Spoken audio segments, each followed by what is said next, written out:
ಭೀಕರ ಕ್ಯಾನ್ಸರ್, ಮಾರಕ ಕಾಯಿಲೆ ಸೇರಿದಂತೆ ಅನೇಕ ಮಾರಣಾಂತಿಕ ಕಾಯಿಲೆಗಳು ಹರಡುತ್ತಿರುವುದು ಮಾಧ್ಯಮಗಳಲ್ಲಿ ವರದಿಯಾಗುತ್ತಿದೆ. ಈ ಹಿಂದೆ ಹೋಟೆಲ್ಗಳಲ್ಲಿ ಬಟ್ಟೆಯನ್ನು ಬಳಸಿ ಇಡ್ಲಿ ಸೇರಿದಂತೆ ಅನೇಕ ಆಹಾರ ಪದಾರ್ಥಗಳನ್ನು ಬೇಯಿಸುತ್ತಿದ್ದರು.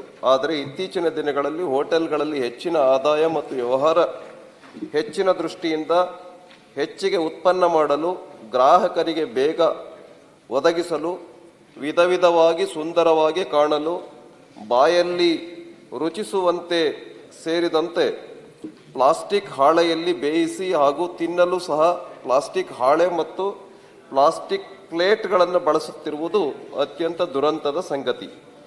ಈ ಹಿಂದೆ ಗೋಬಿಗೆ ರಾಸಾಯನಿಕ ಪದಾರ್ಥ ಬಳಸುತ್ತಿರುವುದು ಸುದ್ದಿ ಆಯಿತು. ಆನಂತರ ಸರ್ಕಾರ ನಿಷೇಧ ಮಾಡಿತು. ಆದರೆ ಮತ್ತೆ ಅದೇ ಗೋಬಿಗೆ ರಾಸಾಯನಿಕ ಪದಾರ್ಥ ಬಳಸುತ್ತಿರುವುದು ಈಗಲೂ ಮುಂದುವರೆದಿದೆ. ಈಗ ಇಡ್ಲಿ ಬಗ್ಗೆ ಮಾಧ್ಯಮಗಳಲ್ಲಿ ಚರ್ಚೆಯಾಗುತ್ತಿದೆ. ಆರೋಗ್ಯ ಅಧಿಕಾರಿಗಳು ಹೋಟೆಲ್ಗಳಿಗೆ ದಾಳಿ ಮಾಡಿದ್ದಾರೆ. ಆದರೆ ಆರೋಗ್ಯ ಅಧಿಕಾರಿಗಳು ಇಷ್ಟು ದಿನ ಏನು ಮಾಡುತ್ತಿದ್ದರು? ಪ್ಲಾಸ್ಟಿಕ್ ಬಳಸುತ್ತಿದ್ದಾರೆ ಎಂದು ಈಗ ಗೊತ್ತಾಗಿದೆಯೇ? ಇದು ಮೇಲ್ನೋಟಕ್ಕೆ ಕೊಂಡರಿಸುವ ತಂತ್ರದ ಭಾಗವಾಗಿದೆ. ಆರೋಗ್ಯ ಇಲಾಖೆಯ ಅಧಿಕಾರಿಗಳು ಹೋಟೆಲ್, ಬೀದಿ ಬದಿ ವ್ಯಾಪಾರಿಗಳ ಮಾಲೀಕರ ಜೊತೆ ಶಾಮೀಲಾಗಿ ಪ್ಲಾಸ್ಟಿಕ್ ಬಳಕೆಗೆ ಇವರೇ ಸಹಕರಿಸುತ್ತಿರುವುದು ನಾಚಿಕೆಗೇಡಿನ ಸಂಗತಿ.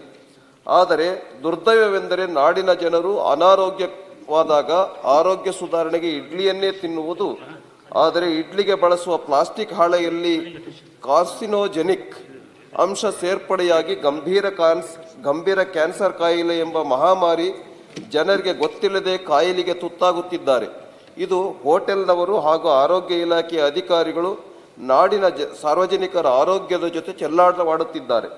ಆದ್ದರಿಂದ ರಾಜ್ಯ ಸರ್ಕಾರ ತಪ್ಪಿತಸ್ಥ ಅಧಿಕಾರಿಗಳ ವಿರುದ್ಧ ಕಠಿಣ ಕ್ರಮ ಜರುಗಿಸಬೇಕು.